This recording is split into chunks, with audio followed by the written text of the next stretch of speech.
Kuya Man. Pupunta tayo dun sa farm. Naggatas ng baka.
Daming gatas, oh.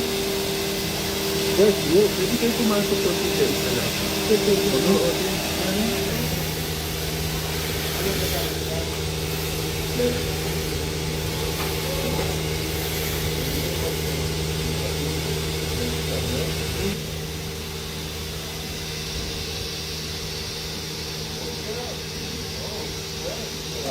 Daming gatas, oh.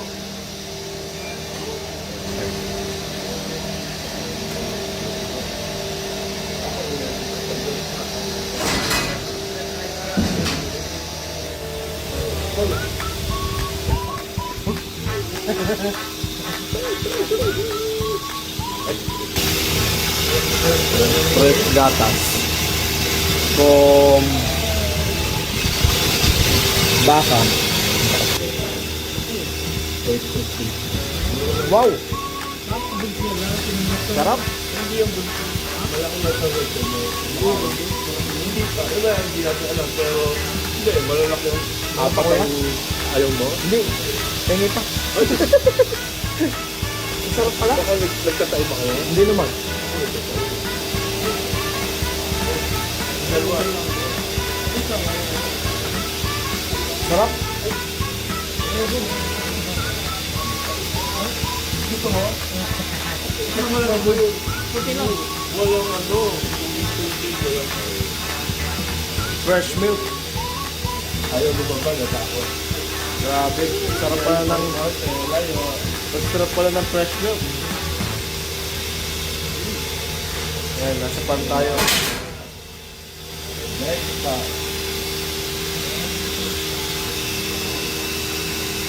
Next batch ng gagatasan.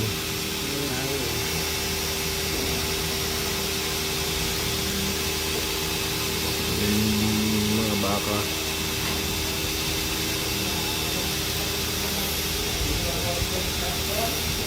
Sarap.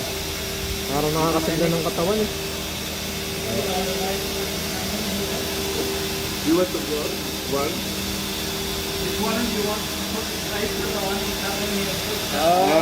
Gusto daw magbigay ng apron. Oh, Gusto oh, mo oh, pa? oh, oh. Gagatas tayo ng baka.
Nasa bus tayo.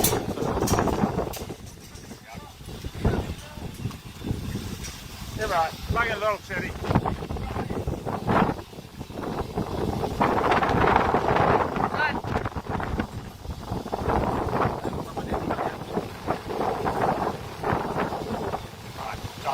Go around that.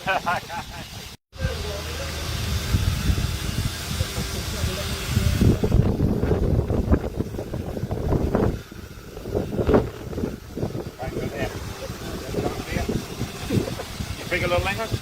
Yeah. Yeah, I got it. No, no.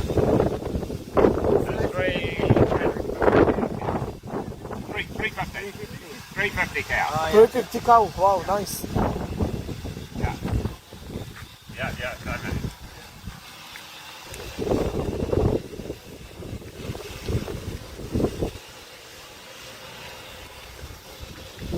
Kaya, Going along.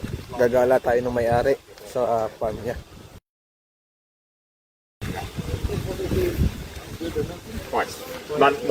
Morning and night. Ah, morning and night.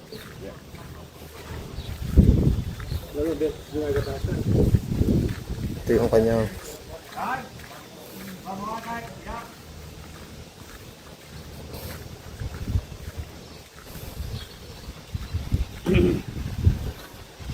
Just walk, walk, walk. And walk, walk, walk.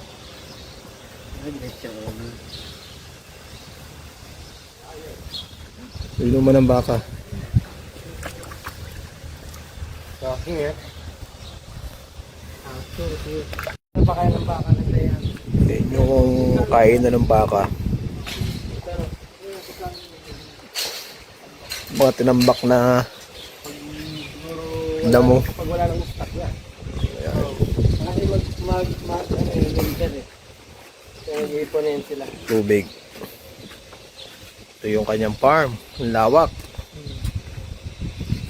So every morning at 4 o'clock, 4 in the morning, the cows come in here and eat grass silage. So there's not much. Directly here, we're on a automatic gate opener.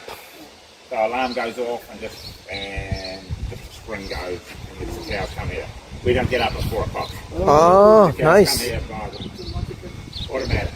They come here and feed, eat, because it's been very dry. There's been no rain, only rain on Sunday night and maybe a week ago.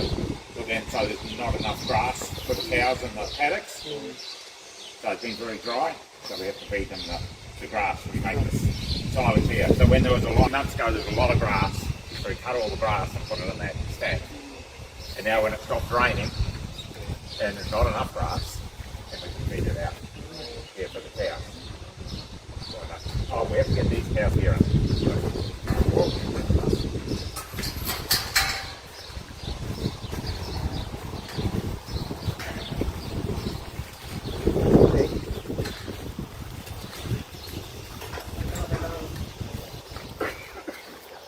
Yeah, along here.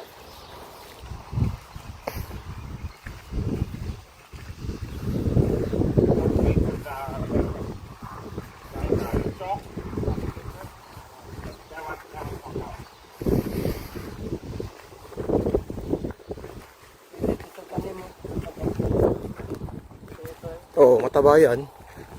Nakakaya lang manghingi eh.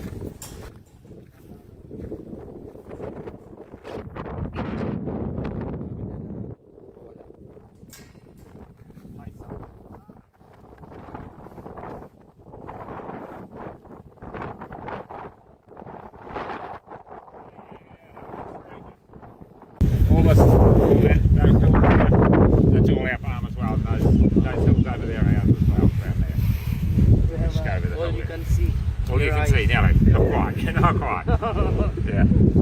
So you're all in there. So then we have another man. So there's really then another man that does pictures and tractors and feeding out. Kaya din ang nilalakad ng baka. On the sunrise. So, yeah. There's three people that run this one here. Yeah. There's 350 cows. Just to tell people, need more people. Yeah, no, that's enough. Yeah. We need 2 milking. There's really there's 2 milking, and then there's one other that works on this farm and that farm, and then there's me that just does I'm the boss who does the jobs You here have and to there. wake up at 7 Yeah. morning. What's that? You have to wake up at 7.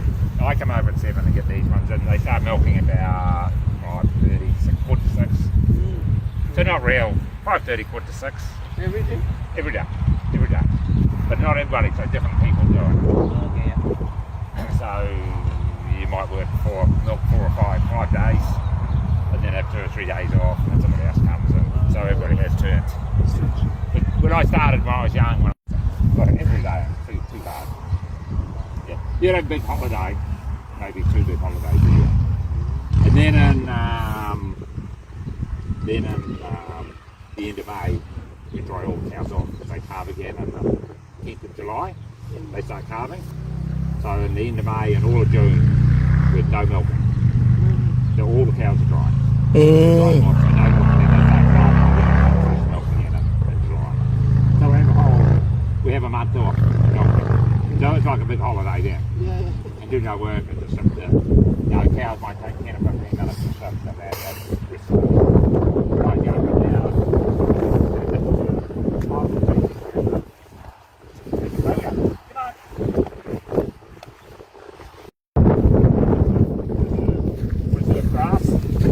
Grass like that. We cut it, bring it in with a big machine, put it in here, put it and seal, get all the oxygen out of it, all the air out of it, and then it just so you can smell it.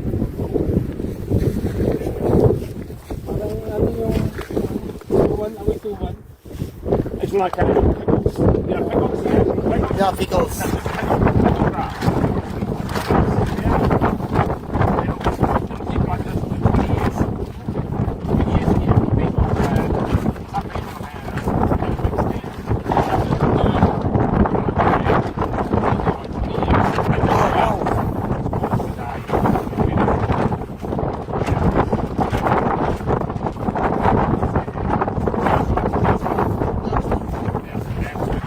Wow. And that down there, that one, that is corn. Ah, Have you seen the corn growing? You can see corn through there. yeah. There's corn down the road, Yes. down there. So we cut that in another month when the cobs are ready, when the cobs are ripe, just starting to dry off the cobs.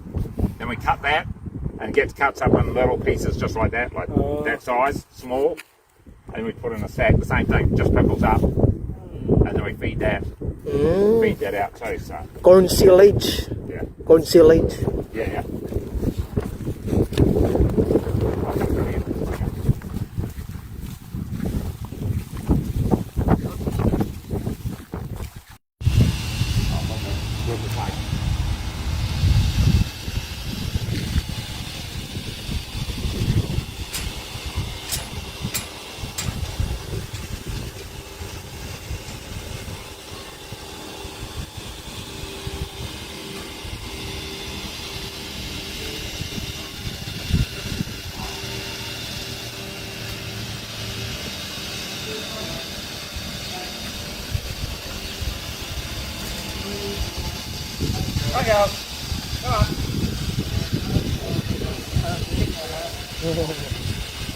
Nakakaintindi yung mga baka.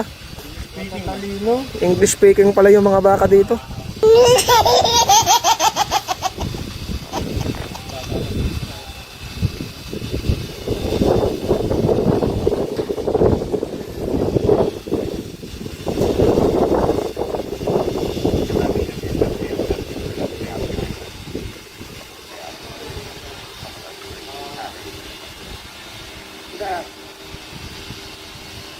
Not quite a climb, it's just made up today.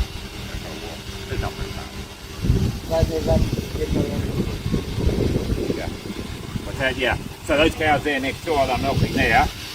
See, those cows are walking up that steep hill and walking right along. You can see the top of the hill there. They're going in a paddock over the other side there. That's one. Yeah, those ones, yeah. But yeah, that's the cow shed. You can see out the back there. There's a cow shed there, another cow shed there.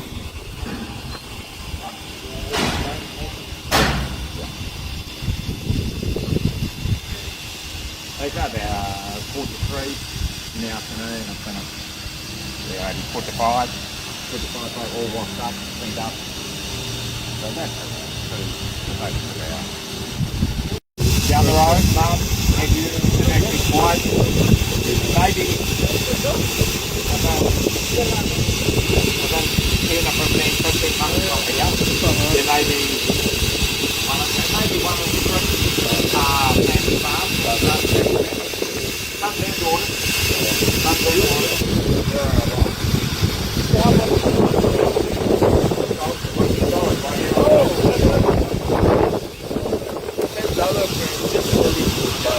That's 12, 12 and a half. That's 12 litres.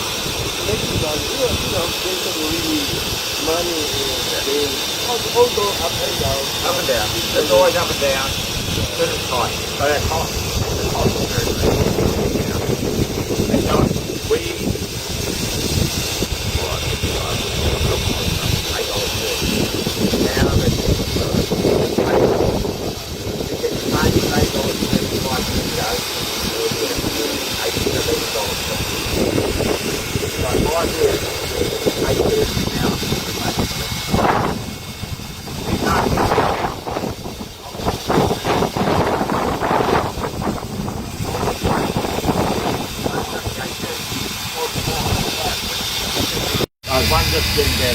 Sa ulado na ng baka yung kanilang gagawin. After nilang gatasan, pupunta sila dito, paikot. Lalabas sila. Yan, lalabas sila. Tapos yun na sila. Lalabas na sila doon. Ayun na yung mga baka na ginatasan kanina. O, nagka-travel na sila. Kanya-kanya silang ano. Ayun, meron doong parang underground daanan. Tapos pa doon sa kabila. Ayan.